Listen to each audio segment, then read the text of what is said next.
Hi, இன்றைக்கி வந்து நம்ம கருவேப்பிலை பொடி இட்லி பார்க்கலாம். அதுக்கு வந்து ஃபஸ்ட்டு பொடி ரெடி பண்ணிடலாம்.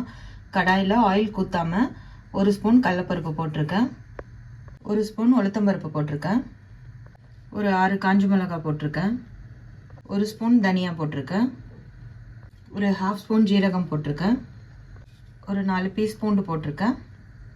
இப்போது கருவேப்பிலை போட்டிருக்கேன், கொஞ்சம் நிறைய போட்டுக்கலாம். 1 ஸ்பூன் பெருங்காயத்தூள் போட்டிருக்கேன், கொஞ்சம் கல்லுப்பு போட்டிருக்கேன்.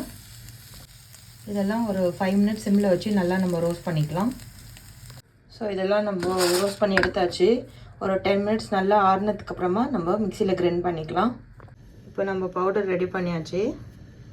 இப்போ கடாயில் ஆயில் ஊற்றி காஞ்ச மிளகாய் போட்டிருக்கேன். நம்ம இந்த மாதிரி குட்டி இட்லி ரெடி பண்ணி வச்சாச்சு. இப்போ நம்ம பொடியும் இட்லியும் போட்டு மிக்ஸ் பண்ணிடலாம். நல்லா மிக்ஸ் பண்ணியாச்சு. நம்ம ஆஃப் பண்ணுறதுக்கு முன்னாடி 1 ஸ்பூன் கீ போட்டுக்கலாம். ஒரு சூப்பரான கருவேப்பிலை பொடி இட்லி ரெடி. சூப்பராக இருக்குது. நீங்களும் ட்ரை பண்ணி பாருங்கள். தேங்க்யூ.